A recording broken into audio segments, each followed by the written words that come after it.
Hey, what's going on, you guys? This is Vince Artz, and welcome to the first episode of Vince Artz Tutorials. And in this first episode, I thought it would be very appropriate, before we get into all the fun stuff, to just show you guys, exactly what supplies that I use, and what specific brands that I use, and why do I use them, and what purpose do those specific supplies serve when it comes to my work. And I'm going to focus on the graphite drawing aspect, like the black and white drawings. I'm not going to focus on the Prismacolor. I'm not going to focus on that just yet, but specifically the black and white graphite drawings. So that's what this video is going to be about today. And without further ado, let's show the supplies. Okay, you guys.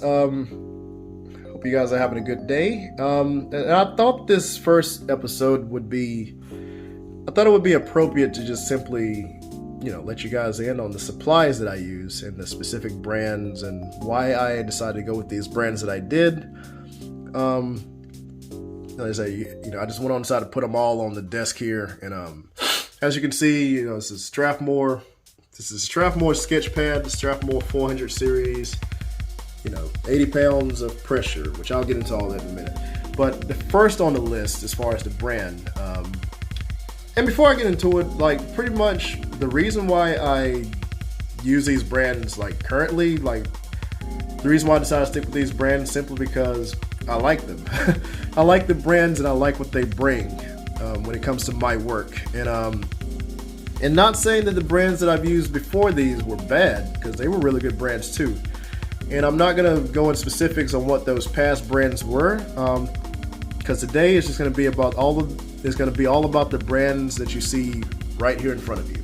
So first things first, the pencil. The brand of pencils that I use is the Tombow Mono brand. And each of these pencils within this pack here is labeled the highest quality. It's got the dragonfly symbol, I think is what it is. And Tombow Homograph Mono. And as you can see on the end of each of these pencils, they have a specific number or letter, or both, the numbers and letters. And I'm going to explain to you guys what these letters and numbers mean.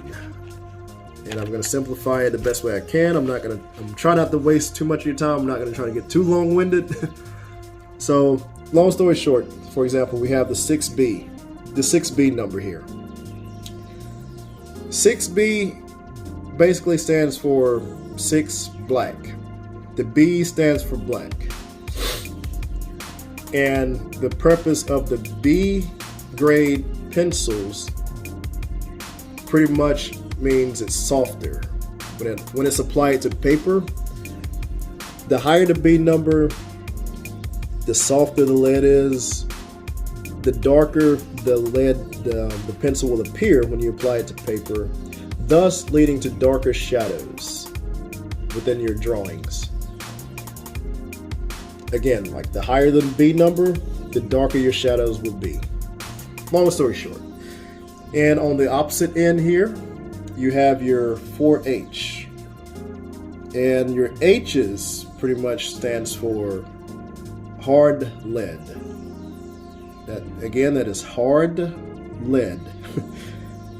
And pretty much it's on the opposite scale, on the opposite spectrum of the this grade scale. And so it does kind of like the complete opposite of what the B would do. The H's, instead of it being soft, the lead will be hard. And the harder the lead, the lighter the shade will appear when you apply it. And again, when I say applied, the different tints and shades, the lighter and darker shades on a piece of paper, this is all relative. If you're keeping the same amount of pressure while using all of these pencils, you will notice the difference if you use the exact same pressure on each of these different grades of pencils. So again, your B grades are your darker shadows. Your H grades are your brighter shadows. And I like to use the H grades mainly for like outlines and stuff like that. If it's a portrait or something that I'm going to do, I like to use the H grade for simply outlining, you know. And the range between the 4H and a 6B, you know, it's a great range for me, which they got different packs where the range go even higher. You can have ranges between like 12H to 12B, but you know, as long as I've been using pencils, I find that this range right here, it works just fine. Sometimes I like to get it like a 6H, which you can buy, you know, you can buy individual grades, like individually, you know, you order off Amazon just one pencil if you want. And sometimes I like to get like a 6B or something like that. I mean, yeah, 6H or something like that. But other than that, like the 4H to the 6B, it's perfect range. It's almost the perfect range for me. And I pretty much conjured up a chart here where I demonstrated what each of those grades would look like. So you start with your 4H. You notice how bright it is, how light it is on the 4H end. And again, all of these were used with the exact same pressure applied. And so you can see a difference. Now, when you get into the darker, your 6Bs, like from your 3Bs to your 6Bs, you can notice a little difference in the 6B, but I think with the Bs, especially when you get that, you know, when you get up in the 3Bs and the 6Bs, you'll notice a huge difference in how it feels. Like the 6B is just so, it's like a buttery, soft, smooth blend, you know. Again, compared to the 4H, which is, you know, it's hard, you know. It's hard, it's like chicken scratch. But again, like I said, with the lighter, harder lead, like I said, it's really good for outlines. And it's easier to erase the H grade versus the B grades, obviously, you know, for obvious reasons. But yeah, so this is what they look like once you apply it to paper, and which that leads me into the next supply that I use, and that is the paper. Get these pencils out the way, and so the paper, get this eraser out the way. I'll get to the erasers in a minute. And so the paper that I use is put up by Strathmore, and the 400 series, best acid-free heavyweight for finished artwork, dry media. So Strathmore 400 series drawing paper. 24 sheets, and this sketch pad in particular is 18 by 24 inch size sheets, which is very large, and it has 80 pounds of pressure. Now the pressure is very important because pretty much that lets you know how much pressure the paper can withhold before it tears, pretty much. So if you're putting a lot of pressure on a paper, you know, when you're drawing and whatnot, just be mindful when you go make your purchases. Be mindful of that pounds right there, because that's not how much the paper weighs, or that's not how much the sketch pad weighs. That stands for the pounds of pressure, of how much pressure it can take before it tears. So, and before I was using the Strathmore 400 series, I forgot the other brand of Strathmore, but that particular brand, that paper, the pounds of pressure was like 60, 65, I believe. And that was a great brand too. And I use, you know, moderate, I mean, a considerable amount of pressure on it. And it worked fine as I was progressing through the drawing, but I noticed like a couple of months in, or a few years down the road, I noticed that it began to buckle, you know. The lead causes that 65 pounds of pressure to buckle. And that may have been because I was using a lot of pressure on it. But I don't think I was using that much of a difference of pressure with that particular brand of Strathmore paper compared to this one right here, which is 80 pounds. And it's a lot of brands, I mean, it's a lot of drawings that I've done with the Strathmore 400 series with the 80 pounds. And years on end, the papers it looks great. The drawings, the art pieces look great. There's no buckles or anything like that. So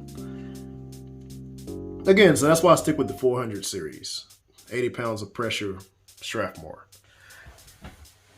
And but again, like, feel free to try different brands on your own. Like, and I say this is the best brand that works for me.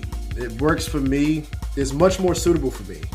The pencil brand and the paper brand. But I want you guys to be encouraged to experiment with and trying different brands of pencils and paper to where you can find what works best for you, you know. Because there's really no wrong answer out there. I mean, there is some brands that if it's too cheap, like I wouldn't mess with it.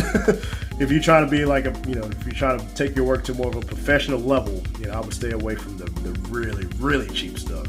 But, you know, knowing that these are out here, these specific brands. But okay, so that's that. And now on to the erasers, pretty much. And I'm sorry, like, my voice is kind of hoarse. I don't know how many outtakes I've done of this video. So my voice is kind of dry and hoarse. And so yeah, this is the, you know, some of the erasers that I use. And you notice that these erasers have like fine, kind of like a fine tip on them, sort of. And the reason why I like to use the fine tip eraser is because, like, if I'm erasing something versus having the rectangle, if I'm using that fine tip, I can see much better of what is being erased versus the square or that block eraser. Which that worked good too, but I like the fine tip, you know, more of a fine tip eraser, so I can see better on what is being erased. And this is probably my favorite eraser. This is let's see, the brand is called Afmat. I think that's how you pronounce it. And I got this guy off Amazon too. And unfortunately, once again, I don't have the original packaging, so you guys can see what the box looked like. But yeah, you can get this guy off of Amazon. Again, it's Afmat, and basically it's an electrical eraser, or like a mechanical electrical eraser. So I don't know if you guys can hear once I push this button. Let's focus on our face there. So yeah, you can hear like it's a vibration sensation type of noise to it. And pretty much I like to use this eraser for if I'm trying to, like, if I'm drawing a portrait and I want to, sorry about that, if I'm drawing a portrait and I want to, like, you know, apply some details of, like, you know, skin textures and whatnot and hair texture, this is the eraser I would typically use for that. And you know, with the vibration sensation of it, like, it allows you to get rid of the lead for the details and everything. It allows you to get rid of that easily. And so yeah, like I said, I love this guy. I think at the time, I think it was like 12, 13 bucks maybe. Probably about 15 bucks. I gotta go back and check. I'm not for sure, but again, that brand is called the Afmat. Whew, yeah, so my voice is kind of hoarse and dry after all these outtakes from this videos. And on to the next supply that I use. This is like a manual air blower, pretty much. You squeeze it, blows air out. And the reason why I use this is because, like, if I erase, instead of having to use my mouth or use my hand to wipe the eraser away and clean the surface off, I like to use this because I don't like to blow. You know, I don't like to blow with my my lips or anything like that and risk spit getting on the work on the artwork. So I like to use this instead and just blow, squeeze and blow the air out, just to get the erasers and the pencil shavings and everything, get that off of the canvas, with this guy. So that's why I use that. And the blending tool for the graphite, I forgot what that brand was called. It's like Daler or something like that, I think is a brand, which you can get that at Walmart. It's really no specific brand that I would use for these, because I think all of them, out of all the brands that I've used, all of them serve the same purpose. I didn't see any or feel any difference in brands based on how different the prices were. So like I said, you can pick these guys up. You can pick up a pack of these like Walmart, your local Walmart or any of your local art stores and whatnot. And so So yeah, like, you know, that's what, you know, that sums up what this for this first episode. So you guys to give you guys an insight on the supplies and stuff that I use and everything. And on the next episode, I'm going to you know, start. I'm gonna get into like demonstrating and whatnot, and yeah, it's gonna be cool. But like I said, I thought this first episode, it was suitable for, you know, to introduce you guys to what I use and why I use what I use. I mean, based on the brands and everything. But I hope I pretty much summed it up for you guys. You know, got the point across. And I think that's it for this video. And I will see you guys on the next episode of Vince Artz Tutorials.